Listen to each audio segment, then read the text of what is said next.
गलवान से पेंगोंग तक चीन पर भारी भारत।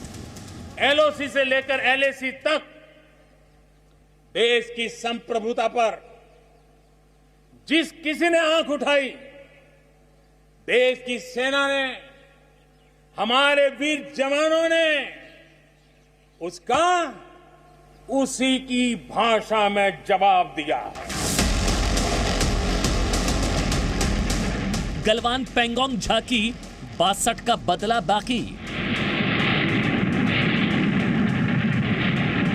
越线人员严格约束一线部队，严肃查处鸣枪挑衅人员，确保不再发生类似事件。 चीन पर प्रहार, सेना का शैतान सिंह अवतार। परमवीर जिसके नाम से कांपता था चीन।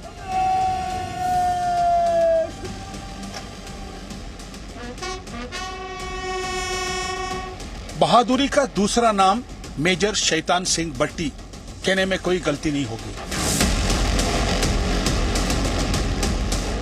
आंखें खोलो जिनपिंग, हर सैनिक शैतान सिंह।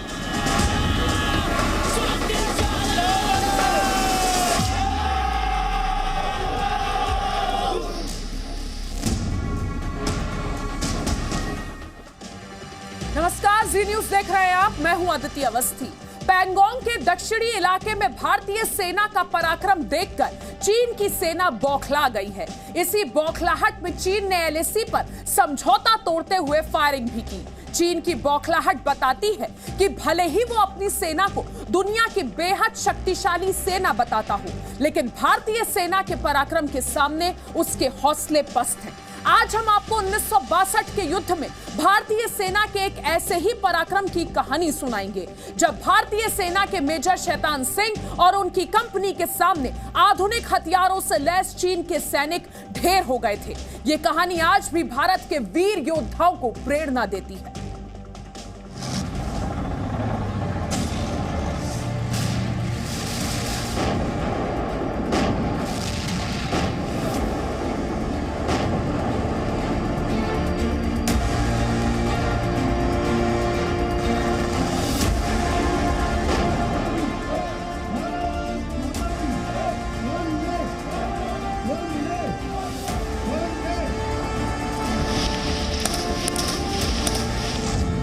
ये 2020 की भारतीय सेना है जो चीन को अपनी असली शक्ति से परिचित करवा रही है। ये 2020 का पराक्रमी अध्याय है जो खुद को महाशक्ति बताने वाले चीन का बार बार सच से सामना करवा रहा है।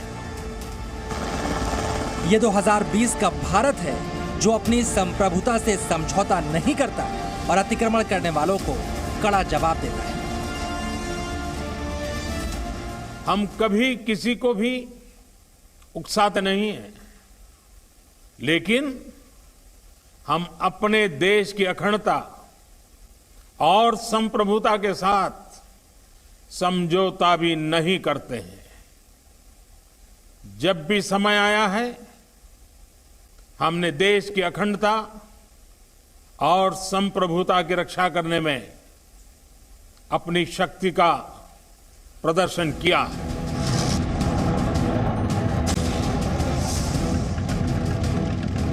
आज भारतीय सेना आधुनिक हथियारों से लैस है। भारत के पास हर वो साजो सामान मौजूद है जो दुनिया की सबसे बेहतरीन सेना के पास होना चाहिए। और आज हम भारत को बार बार 1962 की याद दिलाने वाले चीन को 1962 का युद्ध भी याद दिलाएंगे, जब बगैर आधुनिक हथियारों और साजो सामान के 120 भारतीय सैनिकों ने 1300 चीन के सैनिकों को मार गिराया था। और इस महासंग्राम के नायक थे मेजर शैतान सिंह। गलवान, पेंगोंग और चुशूल में 3-3 बार चीनी सेना को पीटकर भारतीय सेना ने यह साबित कर दिया है कि उससे लड़ पाना चीनी सेना के बस की बात नहीं है। लेकिन चीन अगर फिर भी ये बात समझना नहीं चाहता और बार बार 1962 को याद करना चाहता है, तो उसे इसी चुशूल और इसी रेजांगला में लड़ी गई एक लड़ाई की कहानी याद दिलाते हैं। आज भारतीय सेना का हर सैनिक उसी परमवीर मेजर शैतान सिंह और उसकी कंपनी का अवतार है। 18 नवंबर 1962, रेजांगला, दक्षिण लद्दाख। 16,000 फीट की ऊंचाई पर तैनात 120 बहादुरों की कंपनी, सामने से चीनी सैनिकों की एक के बाद एक आती लहरें, 5 घंटे की लड़ाई और एक अमर कहानी का जन्म। चीनी फौजी आ रहे हैं, ये तो हमला है सर, दूसरी तरफ से भी आ रहे हैं। ये कहानी है 13 कुमायूं रेजिमेंट के वीर हीरों की, जिन्होंने 1962 की लड़ाई में चीन के सैनिकों के होश उड़ा दिए। सब तरफ से आ रहे हैं, हजार से कम नहीं है सर। उस लड़ाई में भारत के 120 सैनिकों में से ज्यादातर सैनिक शहीद हो गए, लेकिन पराक्रम की वो कहानी बताने के लिए जो जिंदा बचे, उनके दिमाग से आज तक वो मंजर नहीं निकला।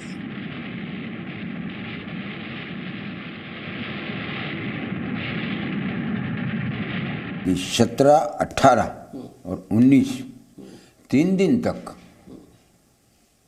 वहीं दिमाग रहता है।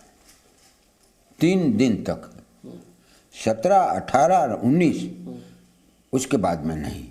कोई भगवान की कुदरत है। यानी 4:30 बजे से पहले आंख नहीं लगती है, आंखों में गीड आ जाती, सवेरे भी बहुत मुश्किल हो जाती। वही सीन चलता है। पुकार, मारो मारो, दादा किशन की जय, पुकार यही आती है। चुशुल की सुरक्षा के लिए 16,000 फीट की ऊंचाई पर बटालियन की चार्ली कंपनी तैनात थी, जिसकी कमान थी मेजर शैतान सिंह के हाथों में, और उनके साथ थे 120 वीर अहीर।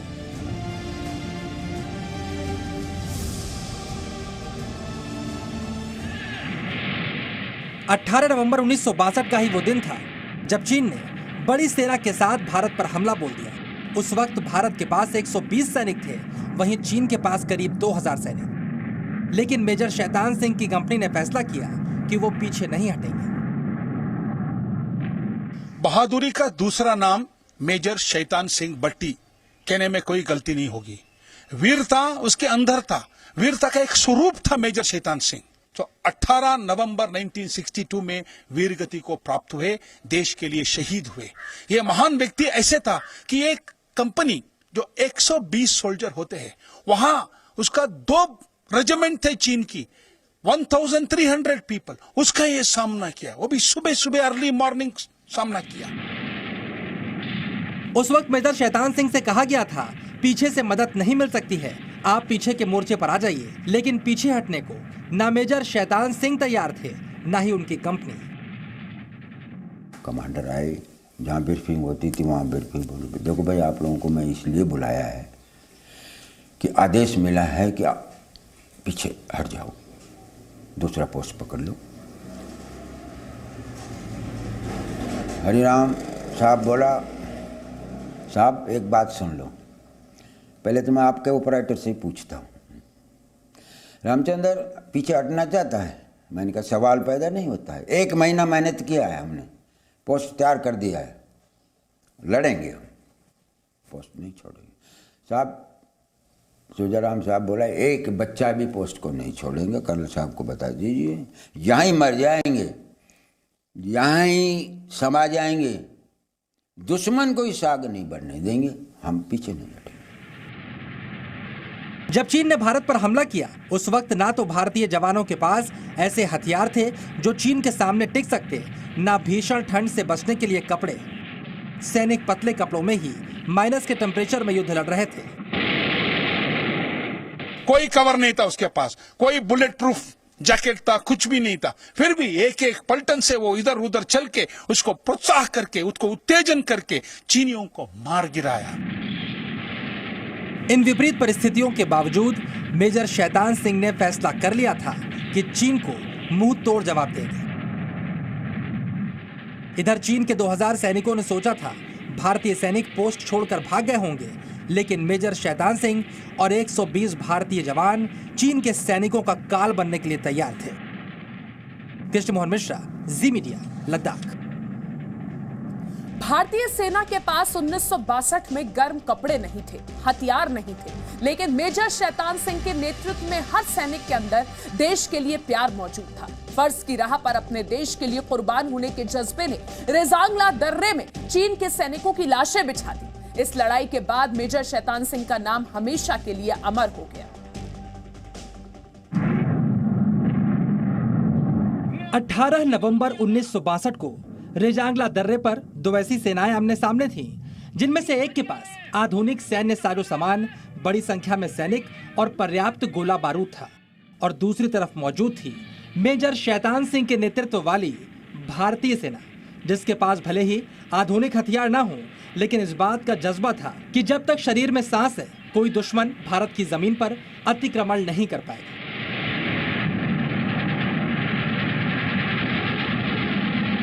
18 नवंबर की सुबह 3:30 बजे ठंड, अंधेरे और बर्फबारी के बीच चीन ने रेजांगला दर्रे पर हमला कर दिया।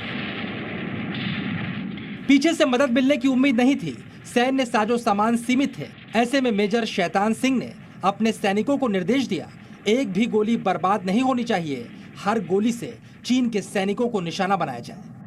उन्होंने अपने जो जवान है उनको ये कहा कि जब तक चीनी बिल्कुल पास नहीं आ जाते तब तक फायर नहीं करना, क्योंकि उनके पास एमिनेशन बहुत कम था। तो ये दर्शाता है कि कैसे एक कमांडर जो है अपने छोटी सी टुकड़े के साथ भी एक इतनी बड़ी जीत कर सकता है। भारतीय सैनिक चीन के सैनिकों को खत्म करते जा रहे थे, लेकिन चीन के सैनिकों की संख्या बहुत ज्यादा थी और वो भारतीय सेना के प्रतिरोध के बावजूद आगे बढ़ रहे थे।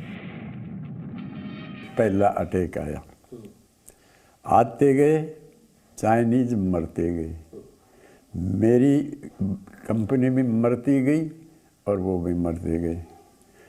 और मेरे जवानों ने जब देखा कि अब हथियार भी ख़त्म हो गए, रामनेशन भी, तो लात गुस्से और कुश्ती लड़ लड़ के उठा के भी पटके हैं।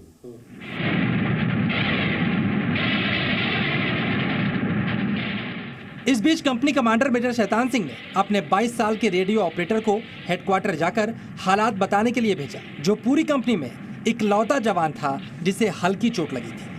चीन का भारी तोपखाना लगातार गोले बरसा रहा था ताकि रेजांगला में मदद ना पहुंचाई जा सके। वहीं पहाड़ बीच में आने की वजह से भारतीय तोपें बेबस थी। सिंगराम बताओ, नाम भी सिंगराम था भी सिंगराम। उसके आइटम क्या थे? खेल के गोला फेंकना, डिस्कस फेंकना, रस्सा कसी और कुश्ती का तो एक नंबर पहलवान था। उसने उठा के ना भी पटकाया लोगों को चट्टानों पर, चाइनीज को। और ये मैं नहीं कह रहा, हमारे राइट साइड में थी एक फर्स्ट जाट रेजिमेंट, उसका ओपी होता है ना, ओपी तो आप समझते हो। उसने रिपोर्ट दी है कि रेजांगला के ऊपर बत्था की भी लड़ाई हुई है। 8:30 बजते बजते 120 में से 114 सैनिक शहीद हो चुके थे। 5 को जख्मी हालत में चीन ने बंदी बना लिया। मशीन गन की बौछार से जख्मी मेजर शैतान सिंह को लादकर रामचंद्र ने हेडक्वार्टर की तरफ बढ़ना शुरू किया। मेजर शैतान सिंह के हाथ में धड़कन से चलने वाली रिस्ट वॉच थी। बड़ा पत्थर था, बर्फ करीब 6 फुट वहाँ गिरी हुई थी। मैं उसको बर्फ को हटा के मैं साहब को लिटा करके देखा, ठीक 8:15 बज गए थे साहब। घड़ी बंद हो गई। मैंने कहा मैं साहब ख़त्म हो गया। 9 बजे वाच थी साहब के पास। हमेशा उसको तो ये धड़कन मिल जाए तो चले, नहीं तो बंद। मैंने इसे देखा, मैंने कहा भाई मैं साहब तो शहीद हो चुका। चीन की सेना रेजांगला से वापस लौट गई, चुशुल बचा लिया गया। 3 महीने बाद रेजांगला लाई गई भारतीय सेना को अपने बहादुरों के शव सुरक्षित मिले। हर कोई आखिरी सांस तक हथियार पकड़े हुआ था। एक सैनिक के हाथ में पिन निकला हुआ ग्रेनेड था, पिन दूसरे हाथ में थी। इस जंग में अदम्य पराक्रम दिखाने वाले जवान सिंघराम के शव को एक कंबल पर लिटाकर दूसरे कंबल से ढक दिया गया था। उनके सिरहाने गड़ी संगीन पर उल्टा हेलमेट था। लौटती चीन की सेना ने अपने बहादुर दुश्मनों को सलाम किया था।